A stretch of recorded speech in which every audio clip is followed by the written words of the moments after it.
Hi everyone. Now we are going to discuss about breathing circuit. So introduction, breathing circuit connect patient either through endotracheal tube or mask to the anesthesia machine. They are divided into open, semi-open, semi-closed and closed. So the first one is open system. In open system, inhalational agent is directly poured over patient mouth and nostril by placing a wire-like mask. Open system were used in past for delivery of ether and chloroform. The second one is semi-closed. So these circuits were described by Mapleson, therefore called as Mapleson circuits. So they are divided into 6 types. So they are type A, type B, type C, type D, type E and type F. So first one is type A. So it is also called as McGill circuit. In McGill circuit, fresh gas from machine reach the patient. Most of the expired gases from the patient are re-inhaled from pressure relief valve.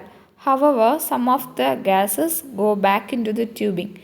These expiratory gases which has gone back into the tubing may be re-inhaled by the patient in next breath.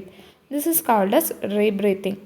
To prevent this rebreathing, there are recommendations for fresh gas flow for each circuit. Fresh gas flow should be sufficient enough to push these expiratory gases out in atmosphere through expiratory valve before getting delivered to the patient. For McGill circuit, fresh gas flow should be equal to minute volume to prevent rebreathing in a spontaneously breathing patient. The next one is type B. In type B, the fresh gas flow inlet brought near APL valve. It does not offer any advantage, therefore no more used. Functionally, it is almost equally efficient for spontaneous and controlled ventilation. Next, type C or water circuit. Corrugated tubing is shortened. It also did not offer any advantage, therefore, they are no more used. Functionally, it is almost equally efficient for spontaneous and controlled ventilation. The next one is type D or Bain circuit. In Bain circuit, APL valve was brought near the back. It did not offer any advantage, but a modification in type D was made by a scientist called Bain, who incorporated an inner tube in type D circuit, making it as coaxial. Fresh gases are delivered through inner tube so that the mixing of fresh gases and exhaled gases can be minimized. Bain circuit is most commonly used in semi-closed circuit in anesthesia. The next one is type E. It is an IST piece with corrugated tubing. It is a pediatric circuit. As it does not have breathing bag, it cannot be considered complete circuit. It is basically a circuit only meant for spontaneous respiration, however, can be utilized for controlled ventilation by intermittently occluding the end of the expiratory limb.